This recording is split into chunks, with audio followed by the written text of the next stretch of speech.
Okay, boys and girls, ladies and gentlemen, welcome to my channel. This is not actually Fireos Industries. This is my Ross Alistair Wilson channel. Hello! We're talking about movies and a little bit of analysis and review and whatever. And I'm going to talk to you today about Avengers Endgame. And specifically, why I don't like it. I've seen the film 3 times. Okay, so it's not a case of like, oh, you know, maybe I was just a bit unhappy with it on first viewing because I couldn't take it all in. Because realistically, that is what happened. On my first viewing, I couldn't take it all in. There was just so much going on in that film.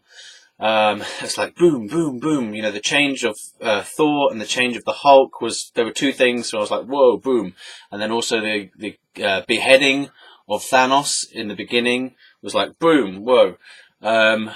And then the death of Tony Stark. Spoilers, by the way. I'll just put that in the thing. Spoilers, obviously. Come on, like, if you haven't seen it yet, what are you doing? Yeah, so what I want to say about it is why I don't like it. Initially I thought, okay, maybe it's just because of the shock of different things that happen in there, you know, that I wasn't expecting. They took some directions, as I say, with Thor and Hulk that I wasn't expecting, and I really wanted to see how Bruce Banner and the Hulk reconcile their differences that were present within Infinity War. So I was like, okay, you know, that sounds like a really good character conflict, something that he has to work through. And then it was just explained away in one line of dialogue where he says, yeah, 18 months in the Gamma Lab, man. I think that was a major issue in the last film for that character. Both the Hulk and Bruce Banner as separate characters were in conflict with each other, right?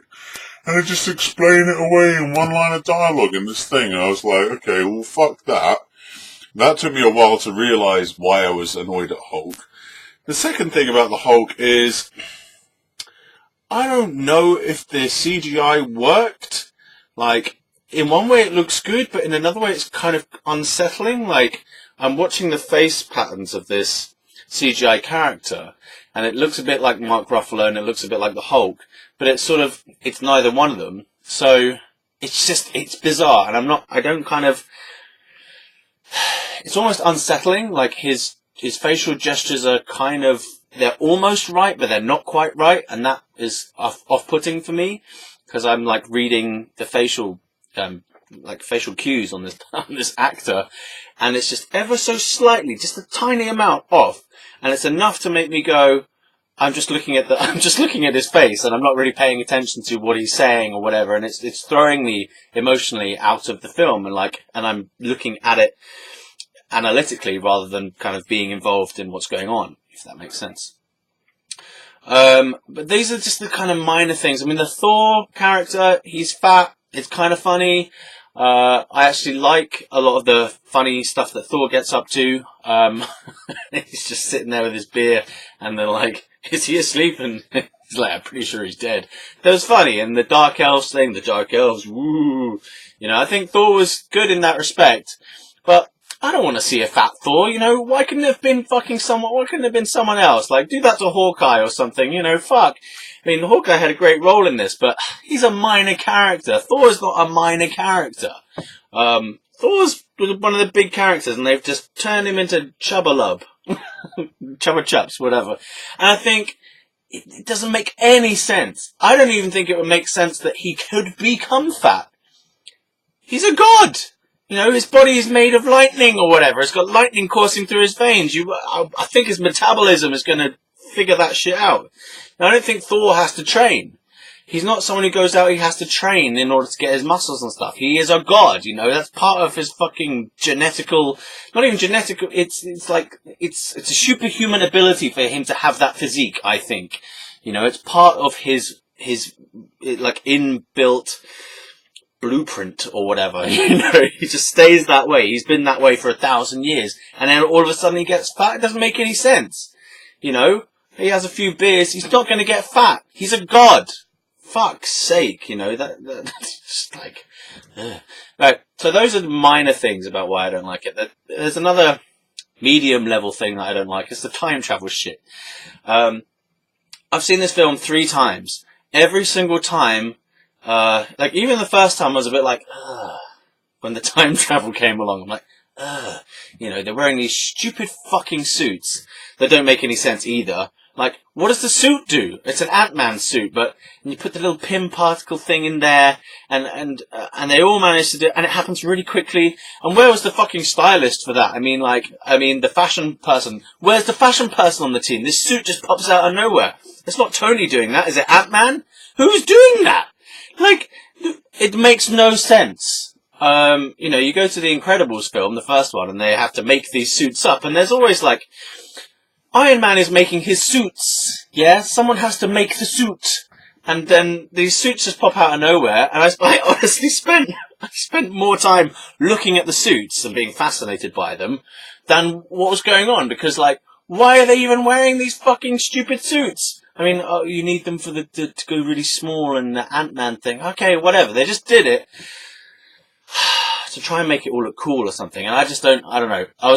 Like, Hawkeye goes back in time very briefly for like 5 minutes or something to test it out, and he's wearing the suit, and I'm like, oh, that's so cool. And I'm like, oh, I wish I had a suit like that. And I'm looking at his feet. They go onto it shows a shot of his feet on the floor, and like next to I think it's like next to a little, what's the fucking thing? Ping pong bat or something. I can't remember, or a baseball glove or something, or a ball. And and I see his feet, and I'm just thinking about the suit. I'm like, whoa, the feet are like molded into the suit or something, man. I'm like, this is distracting. Why am I looking at his fucking suit? I shouldn't be focusing on this stupid suits, like with all the white and red and black or whatever it is. I can't remember. So the suits are stupid, and that's just very minor. But the whole time travel chunk. So this film is made of 3 really separate chunks with a little sort of bit at the beginning, and a little bit at the end. So it's like 3, I'd say roughly 1 hour chunks. The first hour where they're like, oh, what are we going to do? Maybe we'll do this. It's not going to work. It will work. And then the second chunk is like, okay, then we'll start making the plan happen, okay? And then the third act is like, blah, blah, blah, blah, blah. You're all dead. Well, they're all dead and we're still alive, you know? So it's the 3 main chunks. And the second chunk is it's a fucking mess. The time travel, I've watched a lot of videos that try to explain what they were going for in the time travel, but if you have to watch a video outside of the film to understand what is going on inside of the film, that's wrong. And you shouldn't have to be watching the Russos in separate videos, the Russo brothers, the directors. You shouldn't be watching them in interviews to try and figure out what the hell happened in their film. You know, you shouldn't be asking them, what was this about in your film? It should be clear.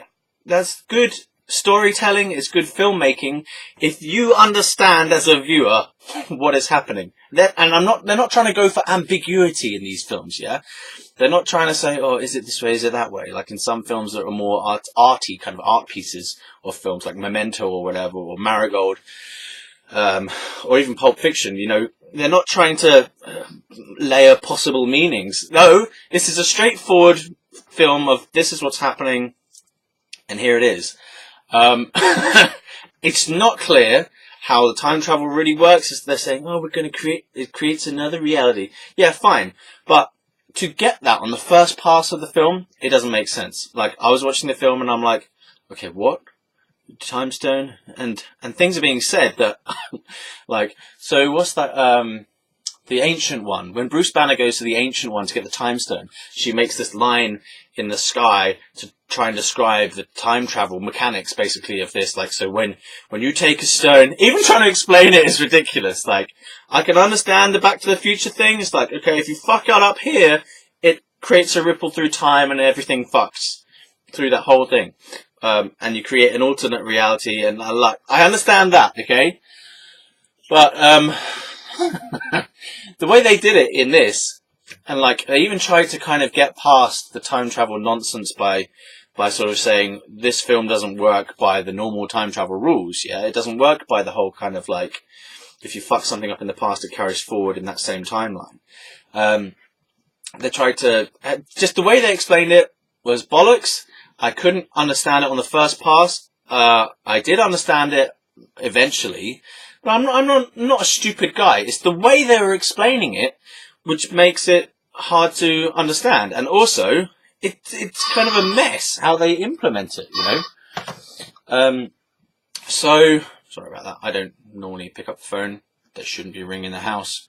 Only cold calls, call the house. Anyway, yeah, so time travel was a mess, and it doesn't seem to work on its own logics anyway, with regard to the Captain America's ending. Like, how does that work? You know, let's just forget about that. So the time travel stuff didn't work for me. Now, this is bringing me on to one of the biggest points, and there are two major points as to why I didn't like this film. Number one, I did not like the fact that it was basically an excuse for a MCU greatest hits. That's all this is to me. It's not even a film. I don't think of it as a film. I think of it as an MCU party that we all watch, okay, or an MCU event. It's not a film in its own right. It's almost like a clip show. I mean, they actually have like literal clips in the middle section from the previous film. So it's like a fucking clip show. You know, it's like, here's the setup to the clip show, here's the clip show, and then here's kind of like all the people we've ever met in this whole history of films coming back for one last bye, hi bye, hi bye. You know, we were here. Do you remember us? Maybe. Depends how big a fan you are. Yeah. So I just didn't like that because it doesn't feel like a film. It feels like it feels like just a mess, and it feels like there's something kind of cynical about the whole thing. You know, I think what it's been described as fan service, and that's been portrayed as being a good thing. But I think fan service is actually bad. I think that the fan service is safety, and not risk taking.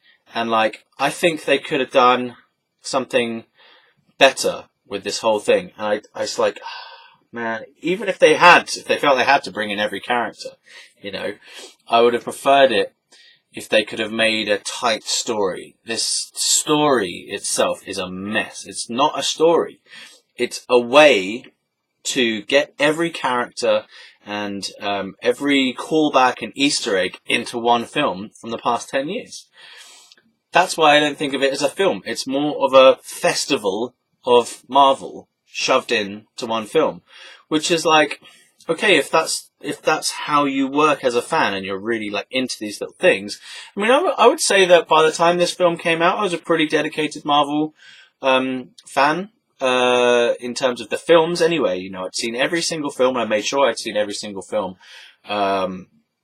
leading up to this one, and obviously I've seen a few of them multiple times, the ones I really like.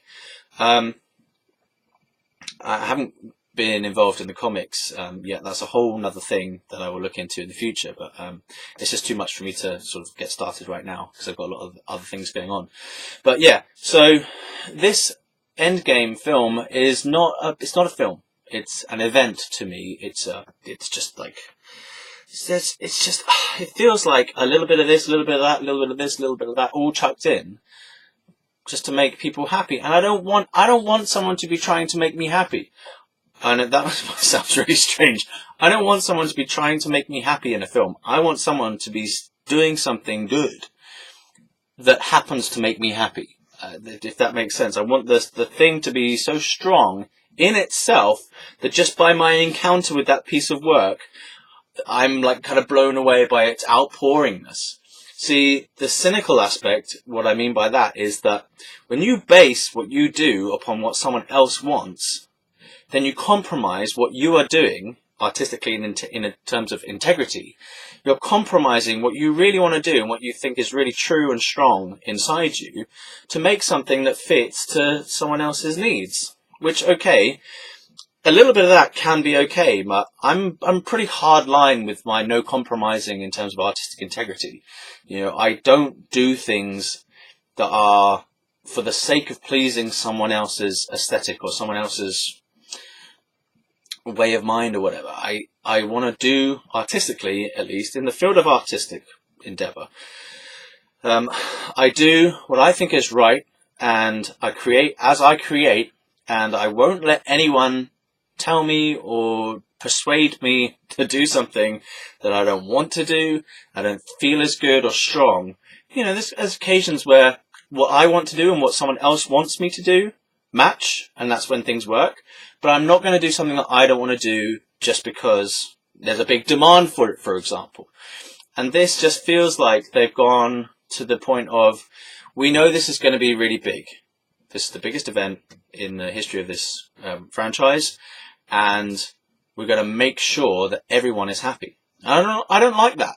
I think if they'd followed the same kind of approach with Infinity War, but like, imagine if you had that, Infinity War, and then another similar feeling film in terms of it's very tight, you know, it's very directional, we're moving towards a goal, and things are coming together as we move along, right? If you have that, and okay, if you need to stick a little bit of like, of making sure everyone gets involved in that, but have a very clear line as to where the film is going and how it's trying to get there. Because this film is like, we don't know where we are. We don't know where we're trying to get to, really.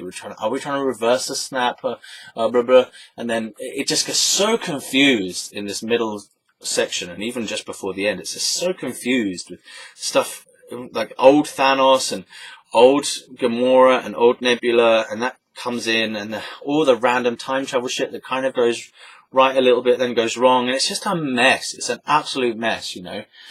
The objective is supposed to be clear. They're trying to reverse what has been done. But the missteps and like detours that everything takes in between that just make it such a messy plot. You know, you would have thought it would be quite clear that they all know where they're going and how they're going to do it. And it's not the fact that when they take a misstep, it guides them back. Their missteps, they just go off on them for a little while and start chatting to random people. Like Thor chats to his mum for a bit, for no purpose. No purpose. He doesn't have a revolution of character after that, really. He would have probably behaved in exactly the same way if he hadn't met his mum.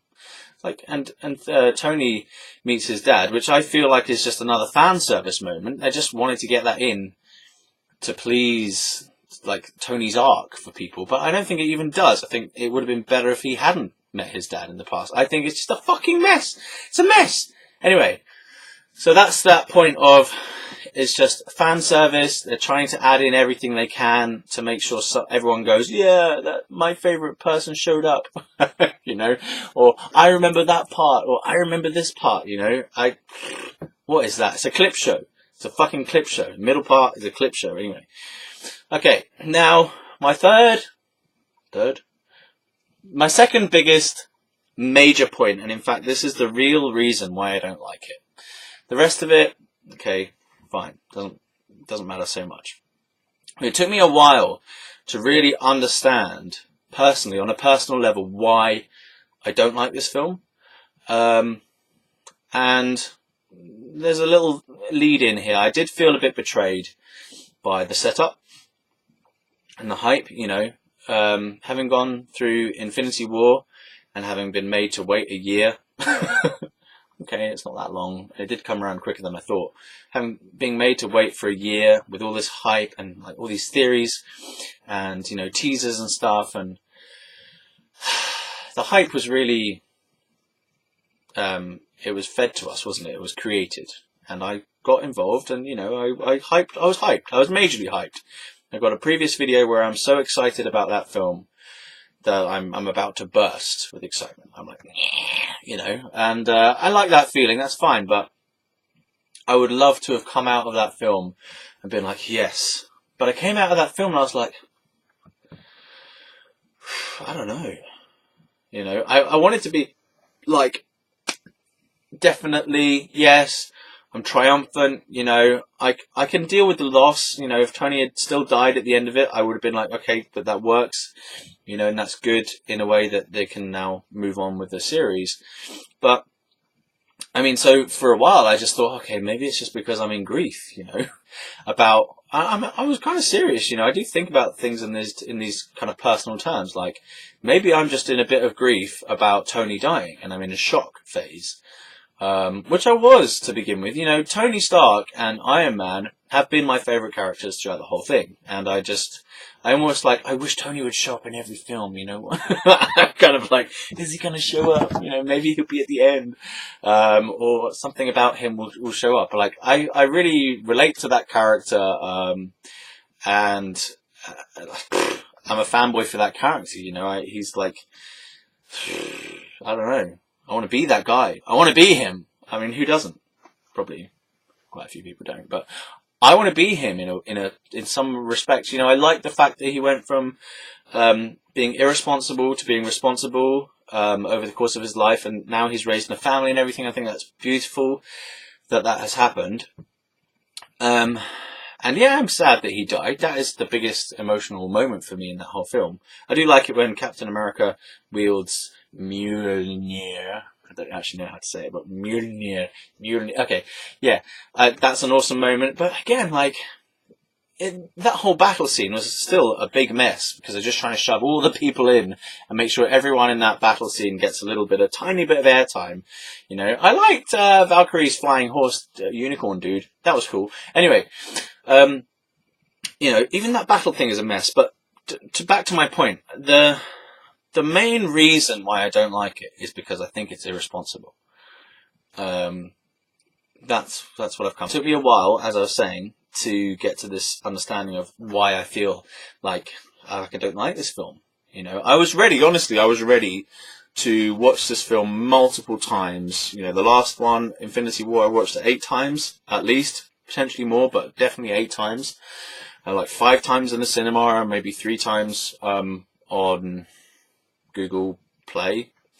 Yeah, so I was ready to watch this film again and again and again. And I've come to, like, so I watched it last Tuesday, and it came, because it's Saver Day in my cinema, local cinema, it's half price on Tuesdays, right? So I was thinking, okay, maybe I'll see it this Tuesday, and Tuesday's just gone, this is Wednesday now. And I'm like, I just couldn't bring myself to do it. I was just like, I don't want to, you know.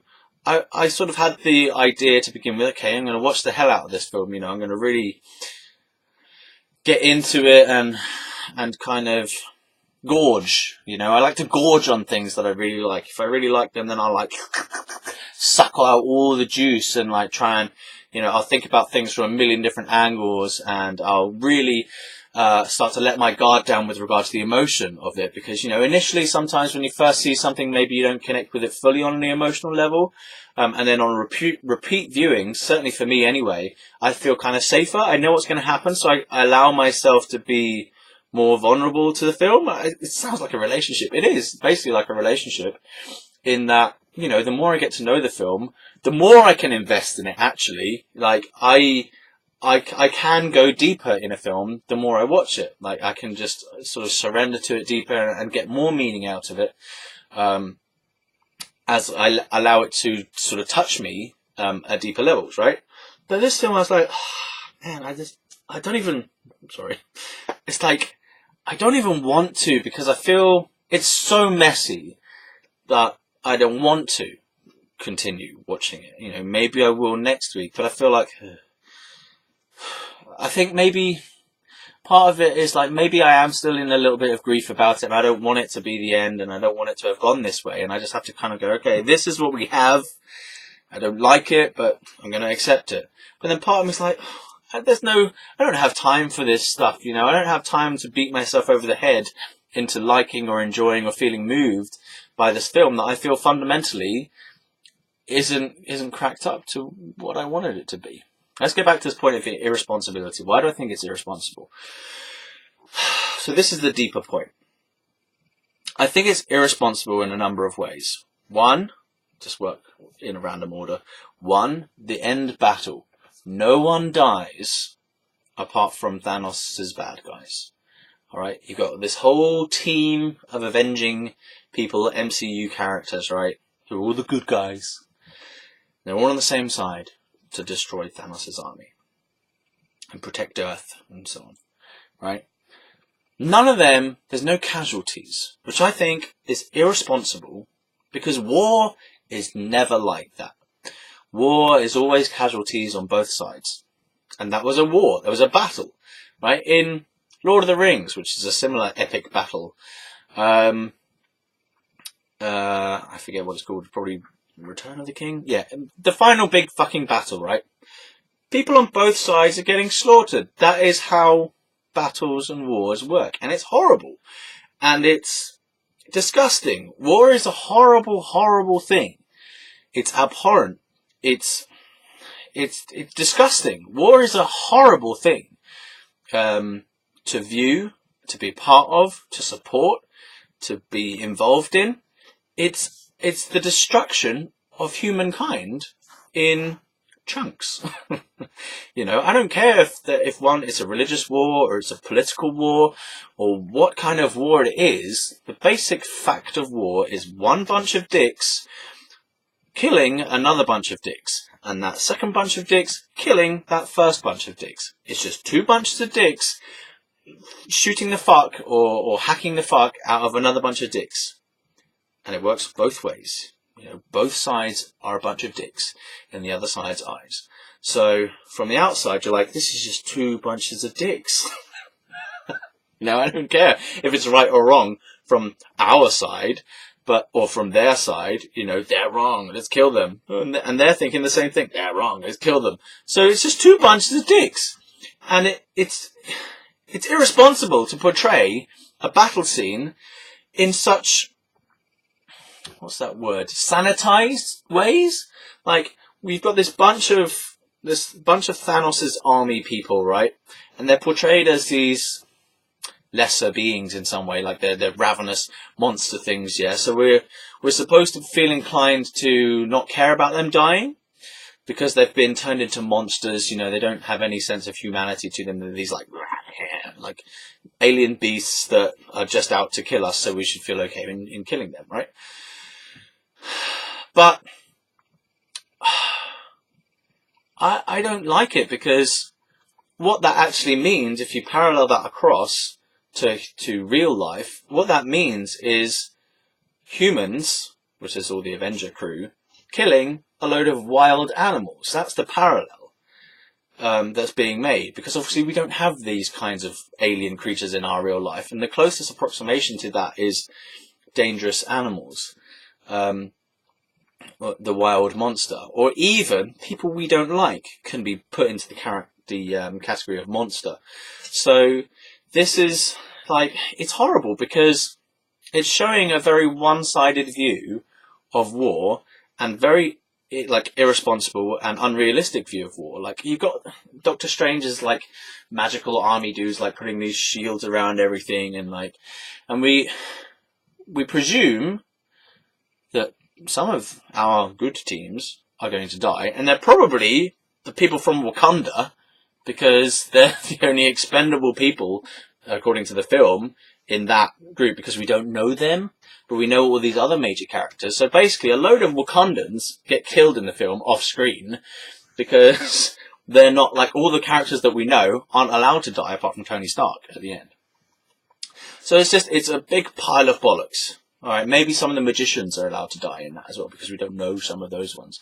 But I think it's like, that's irresponsible. That whole scene is irresponsible, how they've depicted that war scene. Even in Infinity War, it was slightly more responsible, because you can see some of the people on the good team losing. They're getting munched, right? So you can see that there is a consequence to this violence and a consequence to this war that is unpleasant.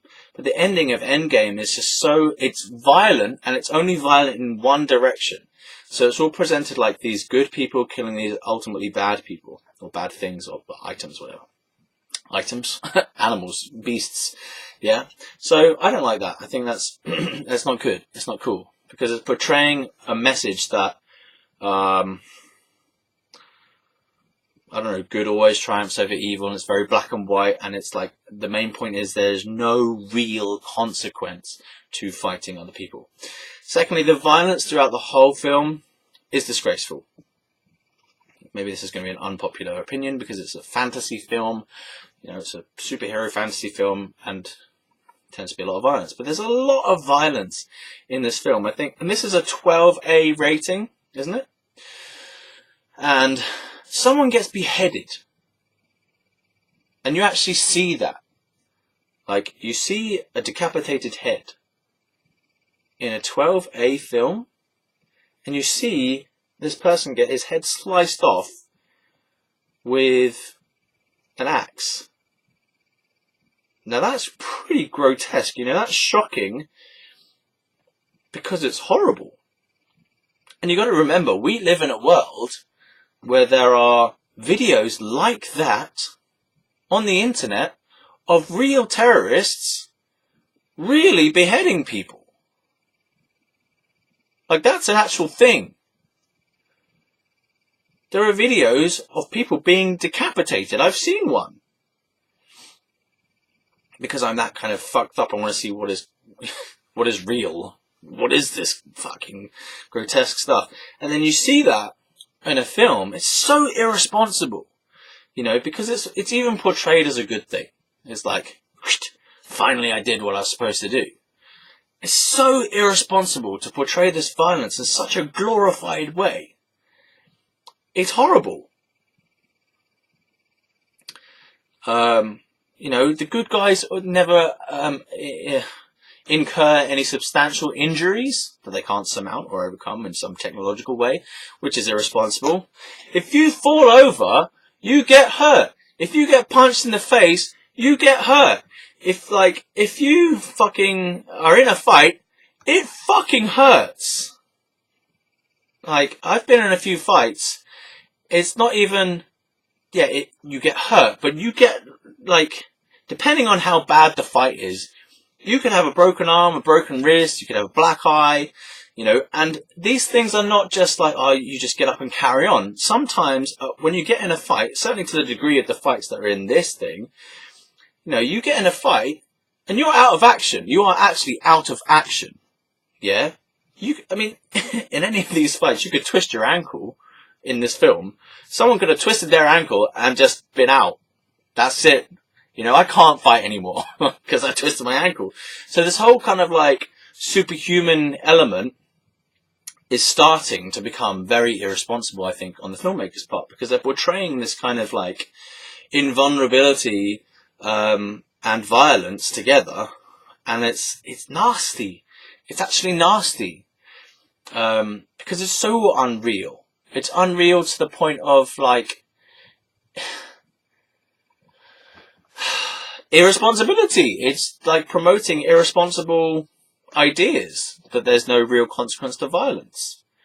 And if you've been involved in any kind of violence, you will know, whether it's someone in your family who has been involved in the violence or you yourself who has been involved in violence, you know it is not fun to be involved in violence. It fucking hurts, and it's traumatic afterwards as well. It really messes with your sense of like of safety in the world, and it hurts the other person. You know, whoever's involved in violence, it is not a good thing overall. Okay, it's not a good thing. So you've got these films that just, and it's so brutal, some of the ways that they fight in this film, that it's horrible. And it's portrayed as this like glorified thing, you know. Wow, amazing. So that's the irresponsibility of it on that point. The other part of the irresponsibility thing for me is, at the end of Infinity War, half the population of the whole world, and the whole universe, in fact, is, what's he do with his right hand or his left hand? Right, is snapped away. Decimated. The snappening, yeah? Turned to dust. Now, just imagine, in your own life, in your own town, in your own family, if half of the people suddenly disappeared for 5 years with no indication that they would ever return, okay? 5 years.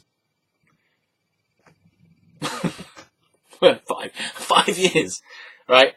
Even just the first instance of that happening. You know, it's put to us, because it's in this fantasy situation, we kind of go, oh, okay, we don't fully engage with that grief because we have this idea that they're going to come back. And again, I think that's irresponsible. Because in real life, when people die, they do not come back. That's kind of the point. You know, my 2 granddads that have died, they ain't coming back. Okay, they are in video and photograph form now only, and maybe letters or whatever. They do not exist in human form anymore. Maybe they're in ghost form and like energies and stuff, and written word and tapes and audio tape recordings because they were older generation. And photographs and video. They do not exist in our body anymore, and they are not coming back no matter what bullshit time travel I think I can do. And no matter what unsnapping I can do. So I think it's irresponsible. I think a responsible response to what happened in Infinity War, even if they have to undo the thing that happened in Infinity War, even if they do have to undo that snap, what it should have been is, we are dealing with a major fuck. A major fuck up. You know, they tried to make it clear that everyone's in grief for the first part of the film, that everyone's like, the world is over. But no. Half of the world has disappeared. Imagine that in your own family, like, and it happens to be, let's say, the 2 or 3 or 4, however many people in your family, the people who you really care about most, bye, they're gone. Like, you cannot really understand the level of chaos that would bring. That's fucking chaos. That's absolute chaos. Because all the people who would run everything in your life, like the shop down the road, you know, the transport systems, all the infrastructures of society have suddenly gone down to half staff, right? And some of those staff are going to be very important, like managers or people who have expert knowledge. Half of them, bye. Right? And that's in a structural sense of chaos, right? And then there's the chaos of being, of your whole life suddenly being reduced by 50% in terms of all the people you know. Whoa, like, okay, there's my dad, my brother gone, and then my nephew's gone as well. Boom. Alright, so I'm left with my mum and my nan. Great. But, you know, that's just like, the fucking emotional turmoil of that is really downplayed in the film. Like, some kid rides along on a bike and Ant-Man goes, "What the hell happened, man?" And the kid's just like, "No, okay." Fuck. You know, I mean, that's the kind of shit that would lead to a major dystopian future scenario. And they're just like having discussions in discussion groups about like this dude who's gone on a date, and there's like, yeah, we cried before breakfast. Yeah, we cried before salad or whatever. I'm like, no. That is like, that's a way downplaying of the situation. Okay, what you're what you're going to see is major upheaval. Like, not just people's like deserted and stuff. Major upheaval, major chaos, major restructuring of society around that. Okay, because remember, the people involved in that situation do not have the comic book audience's perspective. They don't think, oh yes, don't worry, 5 years time, you know, someone will undo it all. It's not like that, because from their perspective, from the people in like that imagined scenario, this is their lives, okay, and their lives have been decimated. And what we get shown is, okay, there's still a security guard working in the Ant-Man's trailer, like van fucking lockup thing, you know. I mean, what? No, there wouldn't be that. You know, half of the population is gone. So it's irresponsible on that sense, because what the truth, or what a realistic kind of portrayal of that situation would have been. Yeah, I know it's a fantasy situation, of course, but an emotionally real way of portraying that situation that would have yielded a really strong story would be, let's actually face this as to there is nothing we can do about this. And let's hold that feeling for a long time, because that is going to be the feeling that is going to be going on. Like, they just skip ahead. They skip 5 years ahead of the decimation. What would have been good is to immediately pick back up from that decimation and see people deal with that. Let's see people deal with that. And let's see those superheroes really brought to their fucking knees on it. Because we don't see that. We see 5 years ahead, Thor's got fat and is playing Fortnite. Hulk's been in the gamma radiation thing, and Captain America's doing support groups. I mean, come on. Let's see that journey. Like, let's see that 5 year journey. I'm done. I need to poo.